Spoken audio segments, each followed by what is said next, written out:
In the globalized world of the 21st century, there are a few megaprojects more critical than the Panama Canal. Although it's been open for well over a century, the nation of Panama's most recognizable landscape has continued to provide its worth year after year, long after the steamships the canal was built for were replaced by gigantic vessels that the modern world can't live without. It's a tremendously valuable piece of architecture, a vital sea lane that shaves weeks off a journey through the Americas, and it is responsible for the shipment of hundreds of millions of tons of global freight every year. But although the Panama Canal is indispensable, it's not a guarantee. From drought to conflict to diplomatic crisis to a rerun of the Ever-Given debacle of 2021, there are no shortage of ways that the canal might be rendered inoperable.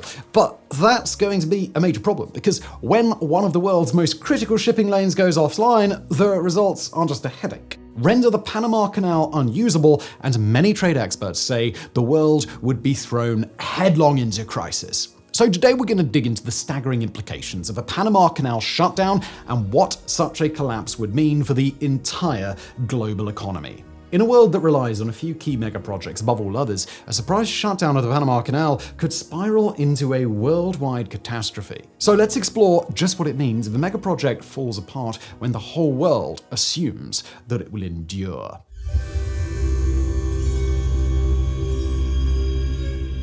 Now, if we're going to understand what the end of the Panama Canal could mean, then we first have to understand the incredible scale of what we're talking about. Open for business all the way back in 1914, the Panama Canal was a moonshot initiative when it was built and an attempt to change the way the entire world worked at that time. By then, both coasts of North America were well settled, and major cities thrived on both the Pacific and the Atlantic sides, but the structure of the American supercontinent presented a problem.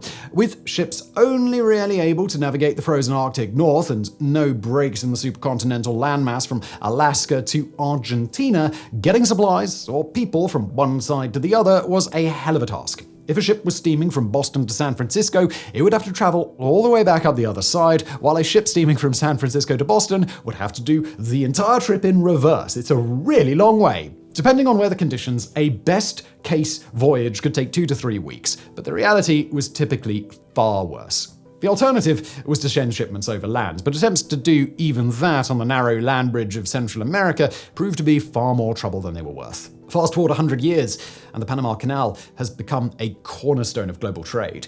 Not all ships can navigate it. The largest that can are so-called Panamax ships, with so-called new Panamax ships, after a 2016 renovation, mandated to be no longer than 366 meters or 1,201 feet, no wider than 51.25 meters or 168 feet, and sit no deeper in the water than 15.2 meters or 50 feet. Bigger ships still have to make the long voyage around Cape Horn, but ones that can fit through the Panama Canal form the bedrock of interoceanic trade. Though it's a tight fit, Panamax ships can carry incredible amounts of cargo up the canal's system of 3 locks, traveling a roughly 80-kilometer, 50-mile journey across Panama before going back down the other side. In 2022, over 14,000 ships passed through the Panama Canal, carrying close to 500 million tons of cargo in the process. And although other nations of the Americas have plotted for decades in hopes of undercutting or circumventing the Panama Canal, none have been able to do it. Plans to build a similar canal in Nicaragua were botched, then revived, and then botched again. Promises in Colombia to build a rail link eventually came to naught, and national leaders and private companies who've given lip service to building something similar in other Central American nations have proven unwilling or unable to put their money where their mouths were. The Northwest Passage, although warming from decade to decade, still remains mostly impassable for sea shipping traffic, and a Mexican rail corridor that provides an overland alternative to the canal has become much more of a supplementary feature in Central America rather than anything that could actually compete with the Panama Canal directly. That means that the canal is one of one, but it also means that even at the best of times, the canal is a critical bottleneck. Only so many ships can pass through at a given time, and only in one direction at a time. At a manufacturing lock, a high-magnitude earthquake, or a freeze on transshipment from the Panamanian government, and the whole world will learn very quickly that its Atlantic-Pacific trade relationships happen to be built around a single point of failure.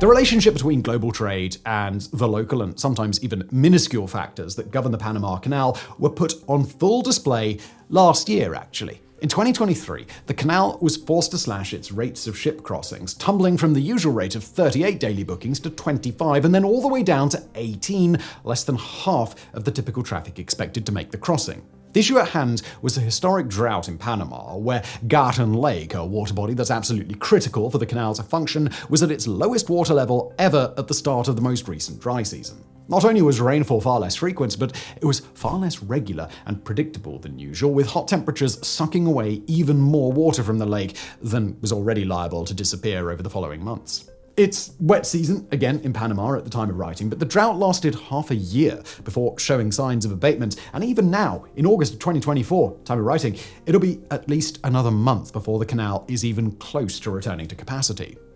During the drought period, ships were forced to divert course and make that long journey around Cape Horn, leading to expensive and unexpected fees for shipping companies, significant delays all up and down the Americas, and economic pain that's rippled through to everyday people across the world. 1 in 20 trade ships around the world will pass through the Panama Canal on a given voyage, so will nearly 1 in 2 container ships making the journey from China to the east coast of the US or vice versa. But such a massive trade dependency has led to a major rethinking of interoceanic trade in the last year. The Panamanian government has lost nearly $1 billion worth of toll revenues at this stage of the crisis. And there are few hard indicators. Indeed, it might not be back to full capacity for years. Among the key reasons that drought is such a problem is the Panama Canal's reliance on fresh water to fill its locks. Every time a Panamax ship is raised and lowered through the lock mechanism, about 50 million gallons of fresh water must be siphoned off from the canal's reservoirs, and the canal doesn't have a way to recapture that water once it's expended. It flows out to sea, releasing water that used to be abundant in Panama back when Teddy Roosevelt was calling the shots on the canal's construction and the globe hadn't yet even fought a single world war. Now though, with the global climate changing, El Niño weather patterns leading to worse and more unpredictable droughts in Panama anyhow, and all legitimate projections indicate that the situation will only get worse in the coming decades. The Panama Canal's freshwater dependent system seems a hell of a lot less practical than it used to because of all of these things. Making matters worse, decades of deforestation in Panama have meant that the landscape is a far less effective sponge than it used to be, with water running right off into the sea rather than sticking around for a few months as part of the ecosystem.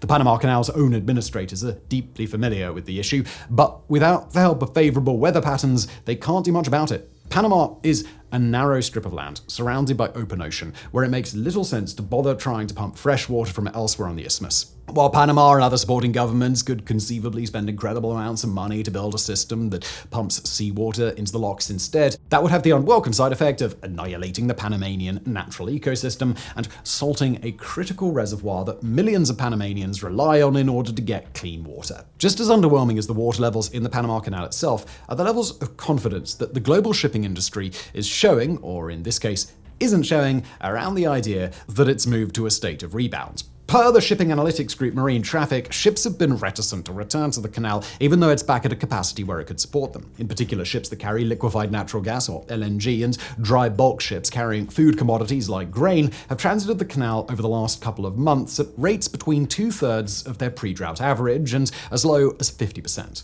That's not to say that the canal can't fill its available transit slots. After all, those are in high demand, and other ships are happy to take the spots that bulk carrier vessels leave behind. But because of the importance of these food and energy shipments, the companies that transport them have been forced to rethink their shipping routes for the long term, and it simply doesn't make sense for them to write the Panama Canal into their plans when the canal might be out of service 2 or 3 or 4 months from now, when the critical goods they ship will actually be in transit. Said one LNG trader to the Financial Times, quoting here, "People have made up their minds that you might as well factor in the long time and just stay away from the canal if you can afford it."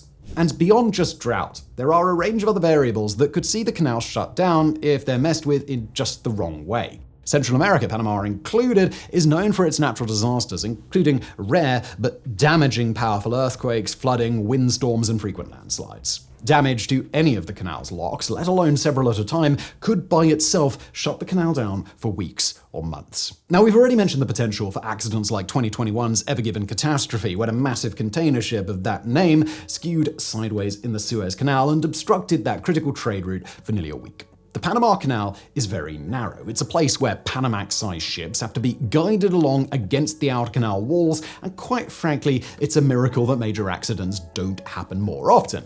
Plenty of disasters could break out at a moment's notice, ranging from ship collisions to errors by canal workers to oil spills and more, and minor minimally damaging accidents are actually quite common.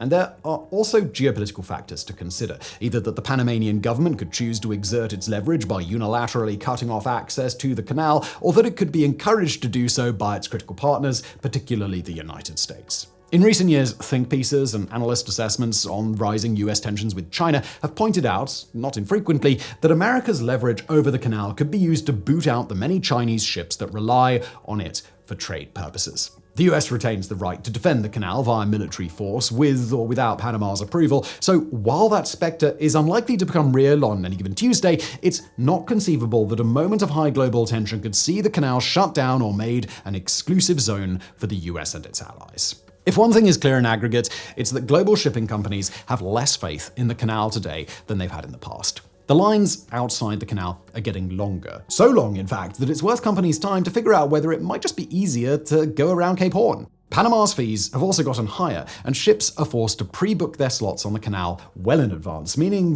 that where they might previously have had some flexibility in their journeys, they now absolutely must get where they're going on time, lest their one-time slot be wasted and see them sent to the back of the line. Ships that transit lower priority cargo, or cargo that isn't so lucrative as to justify paying Panama's fees, might as well take the long route. But at the same time, ships that transport highly time-sensitive cargo can't afford to take the risk that being an hour late to their scheduled crossing will result in a delay of days or longer. As the maritime trade world has shown quite explicitly, the canal is becoming less reliable, and the trade-off between trying to use it and just eating the cost of a longer and more time-consuming trip to Cape Horn tend to swing in the favor of making that longer trip. It's not a perfect answer, but the Panama Canal was supposed to be everybody's perfect answer. And clearly, it's not.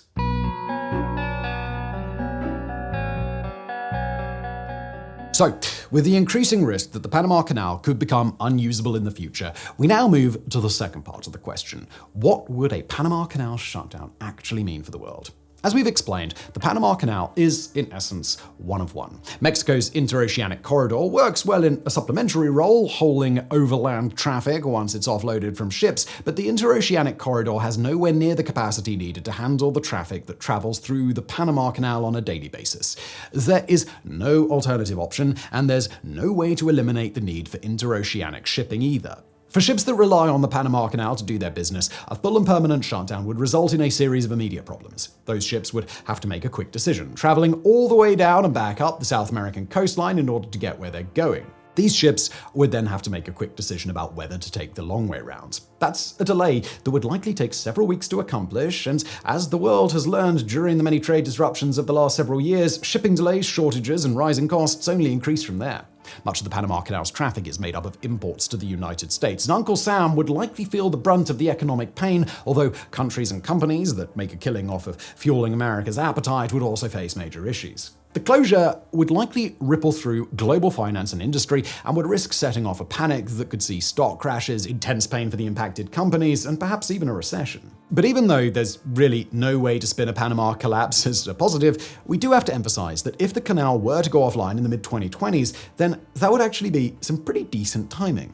A Panama Canal shutdown, under any circumstances, wouldn't be quite as catastrophic as, say, a shutdown of the Suez Canal. Although the journey around South America is arduous, it's a hell of a lot easier than the journey from the Indian Ocean to the mouth of the Mediterranean. Shipping delays caused by the Panama Canal's closure would likely extend to the span of weeks rather than months, and much of the world wouldn't even feel the pain. Europe, for example, works with only minimal reliance on the Panama Canal. The United States relies on it a good deal more, but happens to have a cohesive interstate and rail network linking both coasts and has mechanisms to compensate in the short term while routing larger shipments on the longer route around the supercontinent. Ships that have to get from the Atlantic Ocean to the Pacific coast, or from the Pacific coast to the Atlantic coast, are a meaningful proportion of maritime traffic, but they're by no means the backbone of global trade.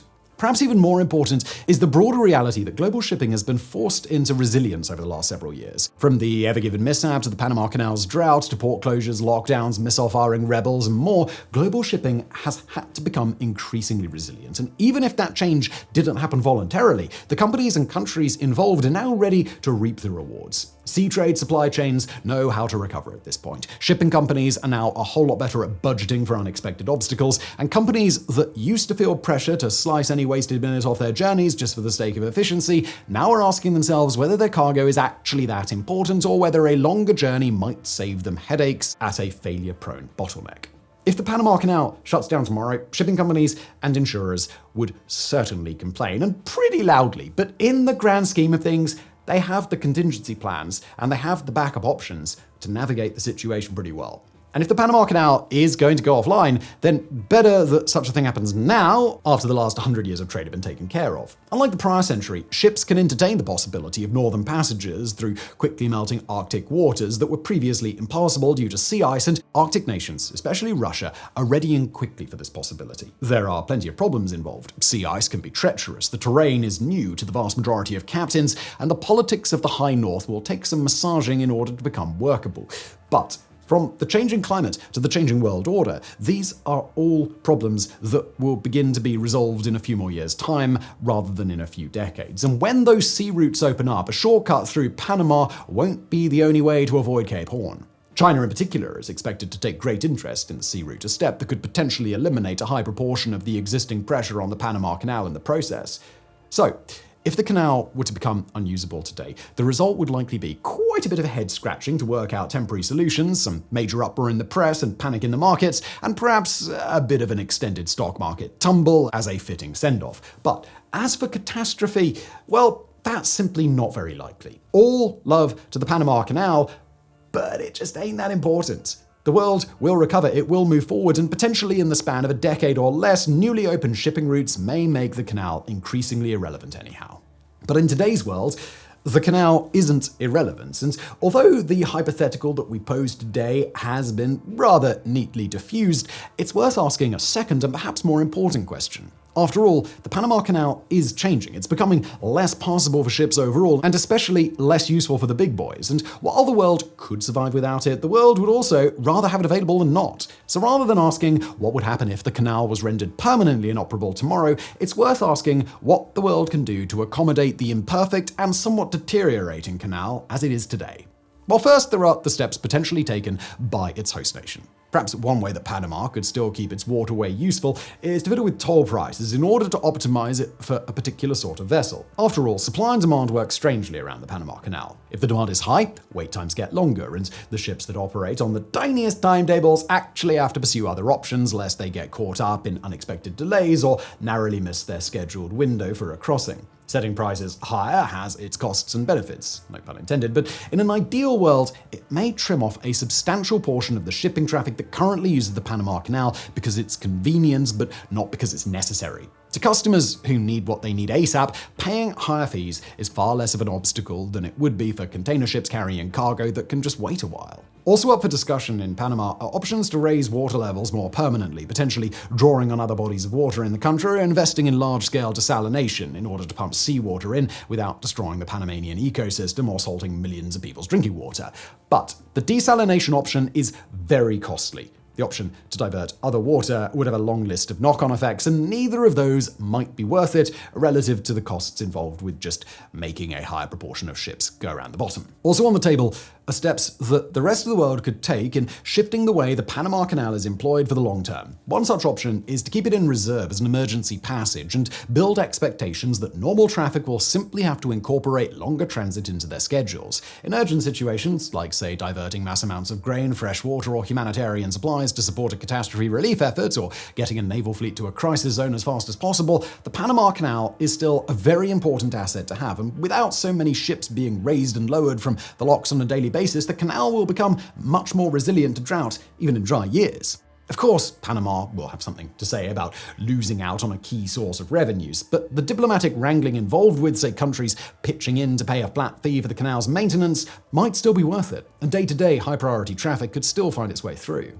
Whether the Panama Canal itself changes with time, or the way it's managed eventually changes, or whether the free market has its way with the canal and its maritime shipping companies that have to change, the status quo in the canal won't last much longer. The Panama Canal is unlikely to suddenly go out of commission tomorrow, never to return, but this grand megaproject is still getting less and less reliable by the day. How things will change, that's up for debate. But whether or not change is coming, well, that appears to be inevitable.